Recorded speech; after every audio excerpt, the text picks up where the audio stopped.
Hello, students. Mr. Pan here, and together with Bart, the Bartman.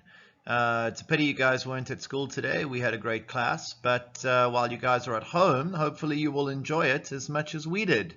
So we're actually starting a new lesson today, and Bart calls it Knock Knock.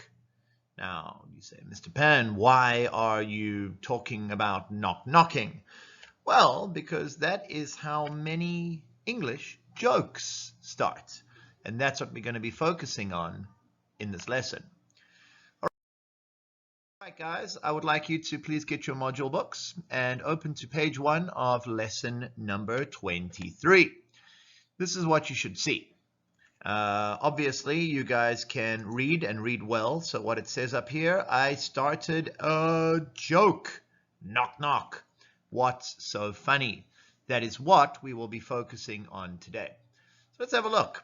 All right, moving on from there, let Mr. Pan just get my annotations off. Okay, cool. So next thing, the art of comedy. Comedy means to make somebody laugh, and art means to do something in a good way. Now, comedy is not just about being funny, as you can see there. Well, I'll let you read it first. So what I want you guys to do at home, please, read the sentence aloud. You can read it loudly so that your mom and dads can hear you, your excellent reading skills. 3, 2, 1. Fantastic. You read so well that even I could hear it all the way from my home. So just to repeat, comedy is amazing. It keeps us entertained and informed. You guys all know that comedy is not just about making people laugh. It's about teaching people something. Actually, that's what laughing is. It's when you hear something that kind of makes you think, and it makes you wonder why the world is as it is. Guys, to get into the lesson, we need to first focus on the vocabulary. I have the vocabulary words there, and we're going to go through them one by one. So obviously you can read the Chinese. I can't. But the English is resources. First vocabulary word, resources, and it's a noun. Resources are things that we use every day. It could be water, it could be money, it could be technology. Anything that can make you live a better life. The next word is dense. Dense. Dense means put together very, very tightly. An example would be fog or mist. When you're climbing a mountain, sometimes it feels like you're in a cloud, and it's so difficult to walk because you can't see where you're going. So in that sentence or that situation, we would say the fog is very dense. Moving on, word number 3, evaporate. Evaporate is a verb, and like you guys can see from the Chinese word, it means that when the sun it's a really sunny day, it's very hot, so the water on the ground will evaporate into the sky, will become part of clouds, and later it will rain. We call that the water cycle in English. And with water evaporating, that is part of the water cycle. The next word is shallow. Shallow, it's an adjective, for example, shallow water or shallow swimming pool. It is the opposite of deep. The next word, as you can see also from the Chinese, it's related to water. It says moisture. Moisture. Moisture means wet. Okay, so which place has a lot of moisture? A jungle, because jungles are hot. They've got lots of trees, lots of plants, and inside the plants and trees is water. So when you mix heat and water together, it creates moisture. A very simple example would be sweat. When you run, you sweat. You're hot. And because your body is made of 70% water, the sweat comes out. That is moisture on your body. Vocabulary word, the next one is civilized. Civilized. Civilized means that it talks about behavior. For example, if your teacher tells you to line up, if you line up quickly and you follow the teacher's directions, we can say, well, you line up in a civilized way. If you don't, and you run around and you kind of do not cooperate, that's not really a civilized way to do something. It's better to consider everybody and focus on what is best for everybody. So that would be civilized. Next word, continent. How many continents do we have?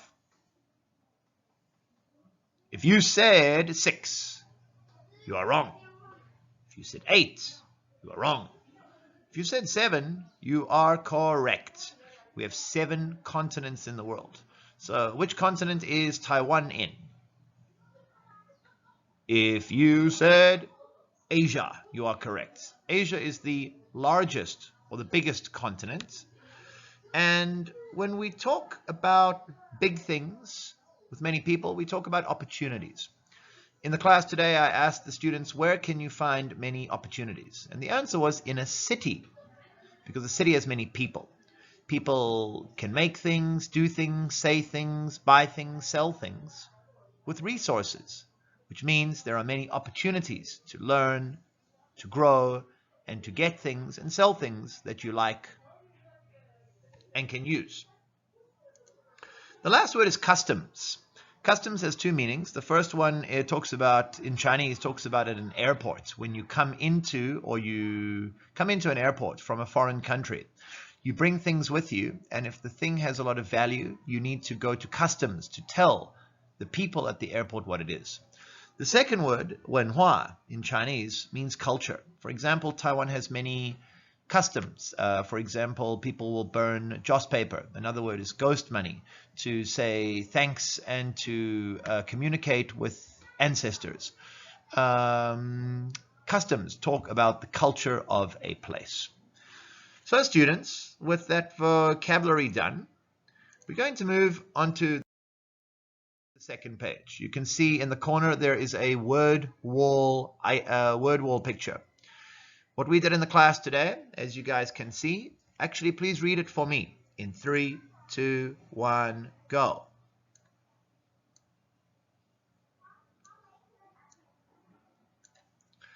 Fantastic. Yes, guys, it's a word wall exercise. It says unscramble and write 9 answers on a piece of paper, as we always do on the first page of our module lessons. You take the vocabulary, you have to unscramble the words and put it into a sentence. You then write the sentences on a piece of paper that Mr. Pan will later staple into your books. So let's see how the sentences are. Number 1, very are useful resources things. The vocabulary word is in yellow, and you can see it's a capital R, so that must be the first word. So resources. What are resources? Wonderful. I heard somebody say that in the background. Resources are useful things. So please take that sentence and write the correct version on a piece of paper. And what I want you guys to do, this is your homework for today, is to finish from number 1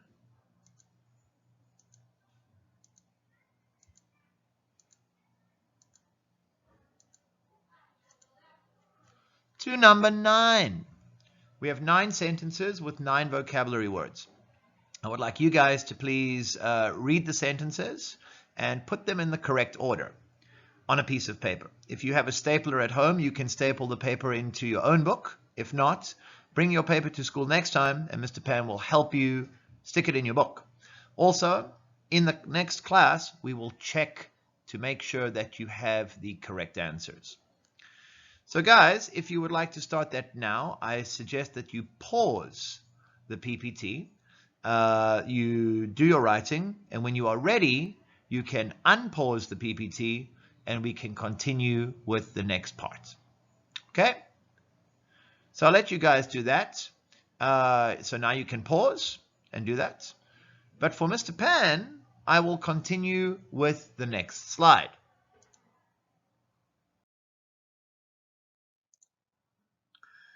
All right, back to the art of comedy. This is the page that we are talking about. Now, guys, there are many jokes on this page.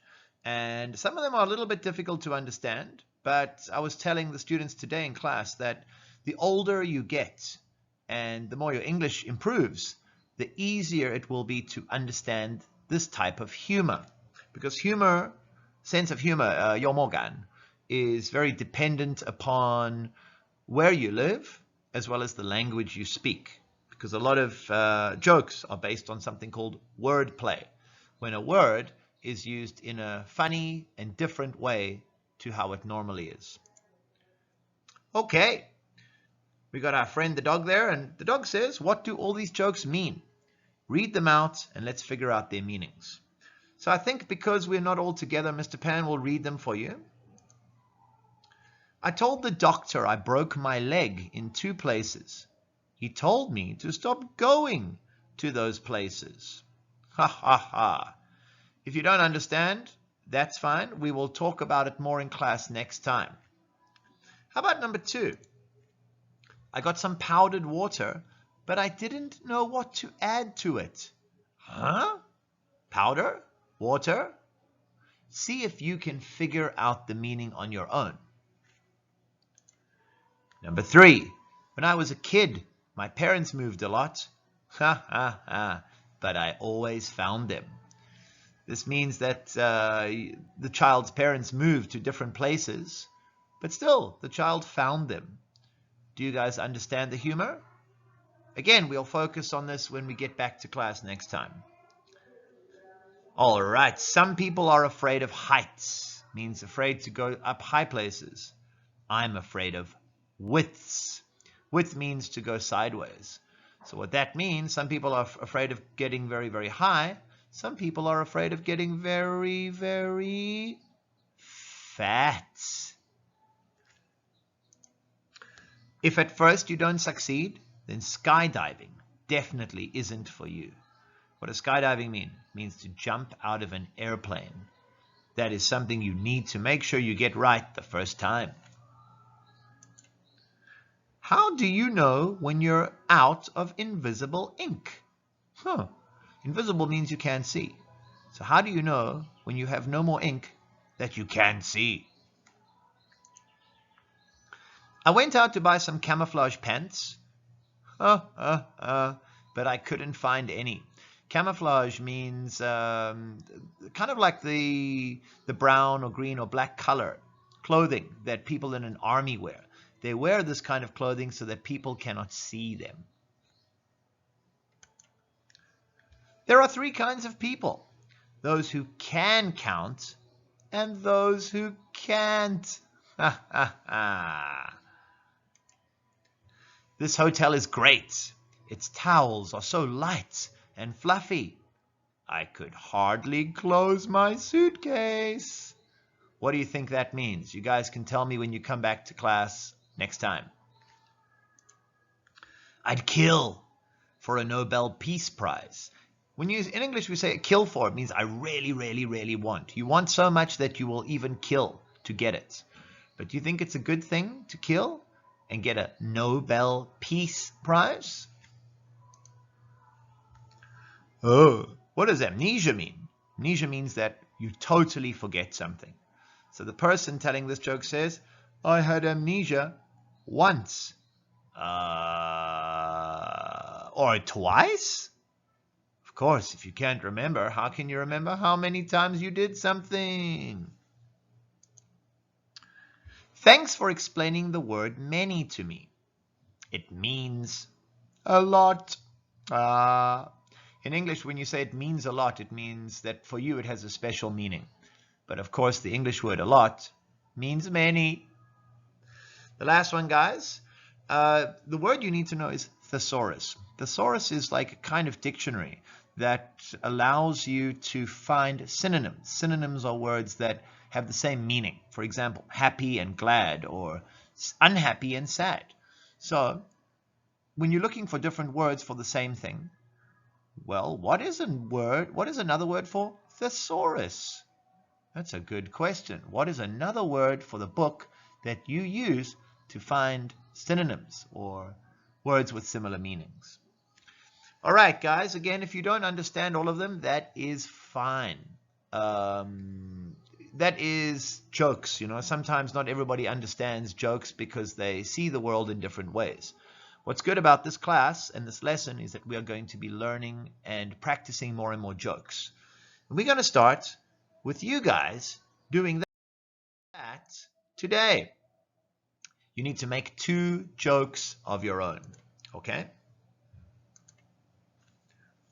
On a piece of paper, write down 2 jokes that you know. You're welcome to cooperate with your classmates to make the rest of us laugh. So in our class today, the students got together and they worked to make jokes, and they told the class what they wrote down. It was wonderful, really, really cool.